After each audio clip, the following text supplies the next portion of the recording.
Yes, Ted at Chan, nasa serye po tayo ng pag-aaral ng buhay ni Haring David. Kahapon po nagsimula siya bilang paslit, hindi pinakilala nung tatay, nung hinahanap yung next king. Fast forward natin nung kinaharap na niya si Giant Goliath. Ayan, yung higanting si Goliath. Pamoso po itong kwento na ng parte ng buhay ni King David na to, no? So for 40 days, nilalait po na tong higante na to yung mga Israelita, at 10 ng kanilang mga sundalo at hari. So for 40 days, nananakot, nangiinsulto, hinahamon, takot na takot po yung mga sundalo, pati yung hari ng Israelita. Lahat sila may armas, may training, pero walang lakas ng loob.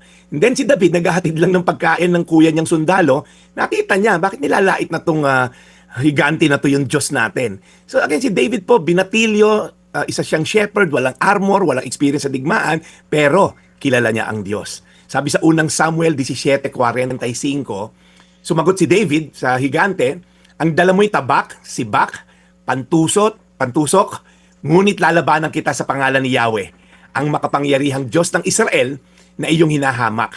Pag tinignan niyo po ito, unang puto po natin, David saw God bigger than the giant. Sabi, lalabanan kita sa pangalan ng Diyos ko. Hindi naman po bulag si David na makita niya ang liit ng higante. Napakalaki po na to. Okay, more than 10 feet, 11 feet. Hindi natin alam kung ano yung actual niya, pero higante. Alam niyang mas malaki si Goliath, pero malinaw din ang mata niya, mas malaki ang Diyos ko sa'yo. Sa daming niyang testimonya, paano niya siyang niligtas ng Diyos na to, sa leon, sa mga bear, sa gubat, sabi niya, kaya-kaya to ng Diyos ko. Tayo po nakatingin sa higante, si David nakatingin sa Diyos. Tayo natatakot madalas, si David nagtitiwala. Ano ba yung mga Goliath sa buhay mo ngayon? Mga utang ba na hindi mo pa mabayad-bayaran? Sakit na talagang nakikipaglaban ka? Takot, insecurity? The size of your God determines the size of your courage. Pangalawa po, David trusted God over human methods. Binigyan po siya ng kalasag ng sibat ng hari, si King Saul. Sabi niya, hindi po ako sanay dito, mahal na hari. Kailangan ko na lang bato saka yung tirador ko. Okay? Tinanggal po niya lahat ng kalasag kung ano mga binigay sa kanya ng hari. And we know the story. It only took one stone. Bumaon sa noon nito si Goliath at namatay. Ngayon tanong ko lang po, ano ba yung madalas nating kinakapitan? Pera ba? Koneksyon? Diskarte? Sino nakaupo ngayon na politikong kaibigan mo? Sarili mo bang talino?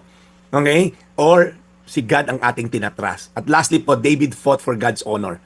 Hindi po for his own glory. Sabi niya, yung laban na to para sa Diyos ko na hinahamak mo. Hindi ego fight, hindi prove myself moment. Si David po galit dahil nilalait niya ang Diyos na sinasamba niya. It has become personal kay David. Kaya po tanong ko lang, habang tayo po'y nakikibaka sa hamon ng buhay, kanino ba tayo nakaangkla, kanino ba tayo nakasandal? Sa salita ba ng Diyos, sa kanyang mga pangako, o sa pangako ng tinayaan mo ng eleksyon? Kanino ba tayo nakataya? When you fight for God's glory, God will fight for you. Kaya again, gusto ko po kayo encourage, unang Samuel 17:45, sumagot si David, ang dala mo'y tabak, sibat at pantusok, ngunit lalabanan kita sa pangalan ni Yahweh, ang makapangyarihang Diyos ng Israel na iyong hinahamak. Tayo manalangin, Panginoon, paslit man si David, ngunit malaki ang kanyang Diyos. Kami minsan, malaki ang aming pananampalataya sa sistema, sa gobyerno, sa pera namin sa bangko, sa koneksyon namin sa Malacanang. Lord, minsan kami, mas malaki yung mga koneksyon namin kaysa yung koneksyon namin sa iyo. Kaya Lord, nagkakawindang-windang kami pagka sumabla yung aming sinasandalan ng mga tao lamang at sistema. Kaya Panginoon, tulungan mo kami magtiwala sa iyo. Tulungan mo kaming makita ka sa lahat ng sitwasyon at lumabang kami sa gyera ng buhay, hawak ang kalasag ng salita ng Diyos at pananampalataya sa iyo. Salamat sa panibagong lakas na binibigay mo sa amin. Bagong pananampalataya sa iyo lamang at wala nang iba. Sa pangalan ni Jesus. Amen. Today's Reflection with Pastor Jeff Eliscopides.